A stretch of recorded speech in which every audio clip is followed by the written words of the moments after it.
السلام علیکم میرے پیارے بہن بھائیوں، امید ہے آپ سب خیریت سے ہوں گے۔ اس ویڈیو کو آخر تک ضرور دیکھیں۔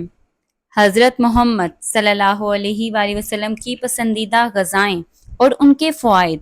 ہمارے حضور نبی کریم صلی اللہ علیہ وآلہ وسلم ان غذاؤں کو ان کے ذائقے اور فوائد کی وجہ سے بہت پسند فرماتے تھے۔ وہ غذائیں کون کون سی ہیں؟ آئیں اس ویڈیو میں دیکھتے ہیں۔ نمبر 1 ہے کھجور۔ کھجور اہل عرب عموماً خوراک کے طور پر استعمال کرتے تھے۔ حضور اکرم صلی اللہ علیہ وآلہ وسلم نے کھجور کی بڑی تعریف فرمائی، خصوصاً عجوا کھجور کی۔ حضور صلی اللہ علیہ وآلہ وسلم کو کھجور بہت زیادہ پسند تھی اور اس کا بہت استعمال فرماتے تھے۔ رسول اللہ صلی اللہ علیہ وآلہ وسلم کا ارشاد ہے کہ جو شخص روزانہ صبح کے وقت 7 عجوا کھجور کھا لیا کرے، اسے دن میں زہر اور جادو سے کوئی نقصان نہیں پہنچا سکتا۔ ایک اور جگہ ارشاد ہے، عجوا کھجور جنت کا پھل ہے، اس میں زہر سے شفا دینے کی تاثیر موجود ہے۔ اس کے فوائد کیا ہیں؟ آئیں وہ ڈسکس کرتے ہیں۔ کھجور ایک مقوی غذا ہے، سب پھلوں میں زیادہ توانائی بخش ہے۔ جسم انسانی کو جس قدر حیاتین کی ضرورت ہوتی ہے اس قدر کھجور میں موجود ہیں۔ کھجور جسم کو فربا کرتی ہے، سالہ خون پیدا کرتی ہے، سینے اور پھیپھڑے کو قوت بخشنے کے لیے اس سے بہتر کوئی چیز نہیں ہے۔ بے شک وہ چیز، وہ پھل جس کا ذکر قرآن میں ہے، جو جنت کا پھل ہے، تو اس سے بہتر کوئی چیز ہو ہی نہیں سکتی۔ نمبر 2، روغن زیتون۔ حضرت محمد صلی اللہ علیہ وآلہ وسلم نے روغن زیتون کو بہت پسند فرمایا ہے۔ نبی کریم صلی اللہ علیہ وآلہ وسلم روٹی کو روغن زیتون سے چوپڑ کر تناول فرمایا کرتے تھے۔ قرآن کریم میں زیتون کا ذکر آیا ہے۔ رسول اللہ صلی اللہ علیہ وآلہ وسلم نے ارشاد فرمایا کہ زیتون کا تیل کھاؤ اور مالش میں استعمال کرو، اس لیے وہ مبارک درخت سے پیدا ہوتا ہے۔ اس کے فوائد کیا ہیں؟ آئیں وہ ڈسکس کرتے ہیں۔ زیتون کا تیل دنیا کا واحد تیل ہے جو چربی میں تبدیل نہیں ہوتا۔ یہ امراض قلب اور موٹاپے سے بچنے کے لیے انتہائی مفید ہے۔ روغن زیتون استعمال کرنے والے افراد دل کی بیماریوں سے محفوظ رہتے ہیں۔ زیتون جوڑوں اور پٹھوں کے درد، سانس کی بیماریوں، کولیسٹرول کے مسائل، بلڈ پریشر، گردوں کے امراض، موٹاپے اور فالج سمیت مختلف امراض سے انسان کو محفوظ رکھنے کی غیر معمولی صلاحیت رکھتا ہے، اسی لیے اس کا ذکر قرآن کریم میں ہوا ہے۔ نمبر 3 ہے دودھ۔ دودھ رسول اللہ صلی اللہ علیہ وآلہ وسلم کی پسندیدہ غذا رہی ہے۔ نبی کریم صلی اللہ علیہ وآلہ وسلم کو دودھ بہت پسند تھا۔ آپ صلی اللہ علیہ وآلہ وسلم اکثر گائے اور بکری کا دودھ استعمال فرمایا کرتے تھے۔ آپ صلی اللہ علیہ وآلہ وسلم کا ارشاد ہے، کوئی چیز ایسی نہیں جو طعام اور مشروب دونوں کا کام دیتی ہو سوائے دودھ کے۔ جب کوئی مریض بھی بیمار ہو تو اس کو سب سے پہلی چیز جو ہدایت کی جاتی ہے وہ دودھ ہوتا ہے، کیونکہ دودھ میں کثرت سے وٹامنز پائے جاتے ہیں۔ حضرت سہیب رضی اللہ تعالیٰ عنہ سے روایت ہے کہ آپ صلی اللہ علیہ وآلہ وسلم نے ارشاد فرمایا، تم لوگ گائے کے دودھ کو اپنے لیے لازم قرار دے دو، کیونکہ یہ شفا بخش ہے اور اس کا گھی دوا ہے۔ اس کے فوائد کیا ہیں؟ آئیں ڈسکس کرتے ہیں۔ حضرت انسان کے لیے ایک مکمل غذا ہے دودھ، اس سے بہتر غذا شاید کوئی بھی نہیں، شرط یہ ہے کہ وہ ملاوٹ سے پاک ہو۔ دودھ میں جسم کی ضرورت کے مطابق تمام اجزاء موجود ہیں جس سے جسم صحت مند رہ سکتا ہے اور اس کی نشو و نما صحیح ہو سکتی ہے۔ جن علاقوں کے لوگ دودھ استعمال کرتے ہیں ان کی عمریں زیادہ ہوتی ہیں۔ نمبر 4 ہے شہد۔ بے شک شہد سے اچھی غذا کوئی نہیں، کیونکہ رسول اللہ صلی اللہ علیہ وآلہ وسلم کو شہد بہت پسند تھا اور اس کا بہت استعمال فرماتے تھے۔ حضرت عائشہ رضی اللہ تعالیٰ عنہا سے روایت ہے کہ آپ صلی اللہ علیہ وآلہ وسلم شہد کو بہت پسند فرماتے تھے۔ شہد کی شفا بخشی کا ذکر قرآن میں بھی آیا ہے اور اسے موت کے علاوہ ہر مرض کا علاج قرار دیا گیا ہے۔ اس کے فوائد کیا ہیں؟ شہد کے بارے میں طے شدہ بات یہ ہے کہ بہت سے امراض میں مفید ہے اور اس کا استعمال جسم کو امراض سے محفوظ رکھتا ہے۔ تمام کاوشوں کے باوجود اس کا متبادل تلاش نہیں کیا جا سکتا۔ شہد کی ایک خوبی اس کے رس کا جلد اثر کرتا ہے، قدرتی اینٹی بائیوٹک ہونا ہے۔ یہ حلق سے نیچے اترتے ہی خون میں شامل ہو جاتا ہے۔ نوزائیدہ بچے سے لے کر جان بلب مریض تک سب کے لیے یہ غذا اور دوا کا کام دیتا ہے۔ سبزیوں میں حضور اکرم صلی اللہ علیہ وسلم کو کون سی سبزی پسند تھی؟ کدو۔ حضور اکرم صلی اللہ علیہ وآلہ وسلم کو کدو بہت پسند تھا۔ حضرت انس رضی اللہ تعالیٰ عنہ سے ایک حدیث مروی ہے آپ صلی اللہ علیہ وسلم کو ایک دعوت میں جو کی روٹی اور کدو کا گوشت شوربہ پیش کیا گیا۔ میں نے حضور کریم صلی اللہ علیہ وآلہ وسلم کو دیکھا کہ پیالے کے کناروں سے کدو تلاش فرما کر تناول فرما رہے تھے۔ میں اس روز کے بعد ہمیشہ کدو کو پسند کرنے لگا۔ فوائد۔ کدو کے فوائد کیا ہیں؟ کدو ایک سبزی ہے جو ذائقہ میں لذیذ اور تاثیر میں زود ہضم ہے، صحت بخش اور دماغی صلاحیتوں کو بڑھانے والا ہے۔ کدو مفرح قلب، جگر اور اعصاب کے لیے مفید سبزی ہے۔ جو کی روٹی۔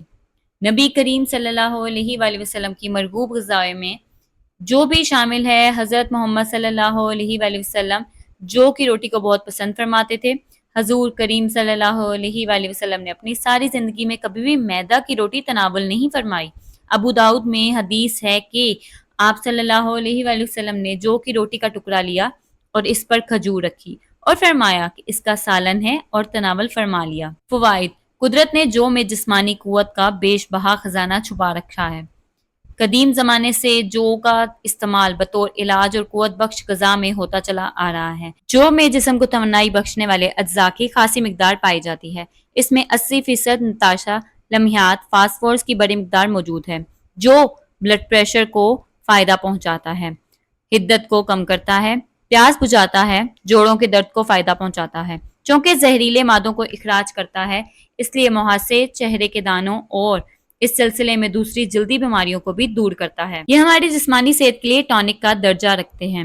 انہیں اپنی روزمرہ غذا میں شامل رکھیں، صحت مند رہیں گے۔ سرکہ۔ ہمارے پیارے نبی صلی اللہ علیہ وآلہ وسلم کو سرکہ بھی بہت پسند تھا۔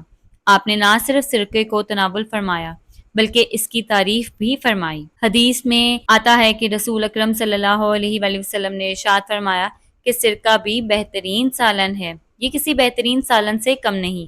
حضرت ام ہانی رضی اللہ تعالیٰ عنہا فرماتی ہیں کہ حضور کریم صلی اللہ علیہ وآلہ وسلم میرے گھر تشریف لائے اور فرمایا، کیا تیرے پاس کھانے کے لیے کوئی شے ہے؟ میں نے عرض کیا، یا رسول اللہ، سوکھی روٹی ہے اور سرکہ کے سوا کچھ بھی نہیں۔ حضور اکرم صلی اللہ علیہ وآلہ وسلم نے فرمایا، وہی لے آؤ، وہ گھر سالن سے خالی نہیں جس گھر میں سرکہ ہو۔ اس کے فوائد۔ سرکہ کا استعمال ذیابیطس اور خون میں گلوکوز کی مقدار کو درست کرنے کے لیے فائدہ مند ہوتا ہے۔ سرکے کا کھانے میں استعمال اس احساس کو بڑھا دیتا ہے کہ اب بھوک نہیں، یعنی انسان کم کھاتا ہے اور اس طرح نظام بہتر رہتا ہے۔ گوشت۔ آپ صلی اللہ علیہ وآلہ وسلم کی مرغوب غذا گوشت تھی۔ حضور صلی اللہ علیہ وآلہ وسلم نے فرمایا، دنیا اور جنت دونوں جگہ سب کھانوں کا سردار گوشت ہے۔ رسول اللہ صلی اللہ علیہ وآلہ وسلم نے شوربے والا اور بھنا ہوا گوشت شوق سے تناول فرمایا۔ حضرت ابی ہریرہ رضی اللہ تعالیٰ عنہ فرماتے ہیں کہ رسول اللہ صلی اللہ علیہ وآلہ وسلم کی خدمت اقدس میں کہیں سے بکری کا گوشت آیا، اس میں سے دست کا گوشت خدمت اقدس میں پیش کیا گیا۔ آپ صلی اللہ علیہ وسلم نے اس کو دانتوں سے کاٹ کر تناول فرمایا۔ گوشت جسم میں انسانی کی صحت و توانائی کے لیے بہت مفید قرار دیا جاتا ہے۔ اس میں جسم کی توانائی اور طاقت کے لیے اہم اجزاء موجود ہوتے ہیں۔ انجیر۔ انجیر بھی حضرت محمد صلی اللہ علیہ وآلہ وسلم کی پسندیدہ غذاؤں میں سے ہے۔ حضرت محمد صلی اللہ علیہ وآلہ وسلم نے انجیر کا پھل بہترین پھل قرار دیا ہے۔ انجیر جنت کا پھل ہے۔ اس کے فوائد۔ انجیر کا پھل بڑھاپے کو روکتا ہے، یعنی اس پھل کے کھانے سے بڑھاپا جلدی نہیں آتا۔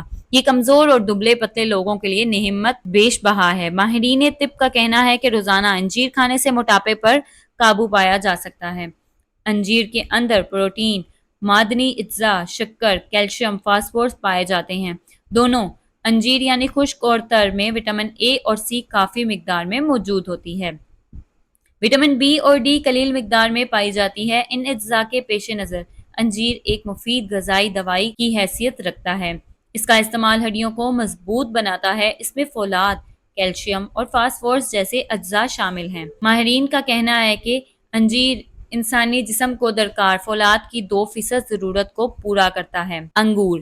حضرت سیدنا عبداللہ بن عباس رضی اللہ تعالیٰ عنہ فرماتے ہیں کہ میں نے نبی کریم صلی اللہ علیہ وآلہ وسلم کو انگور کے خوشے اس طرح تناول فرماتے ہوئے دیکھا کہ چھوٹا سا خوشہ منہ میں لے کر دانے توڑتے اور تکنول کو باہر کھینچ لیتے۔ اس کے فوائد۔ اللہ تعالیٰ کی نعمتوں میں ایک نعمت انگور ہے، جو انتہائی لذیذ اور بے مثال قوت بخش پھل ہے۔ اسے صحت و توانائی اور فرحت فراہم کرنے کے لحاظ سے ایک اچھوتا اور پرکشش پھل تصور کیا جاتا ہے۔ انگور میں carbohydrate, protein, vitamin A, vitamin C, calcium اور آئرن پائے جاتے ہیں جو انسانی صحت کے لیے بہت مفید ہیں۔ یہ ہر عمر کی خواتین کی توانائی کی ضروریات کو پورا کرتا ہے۔ یہ جسم میں تازہ اور مصفی خون پیدا کرتا ہے۔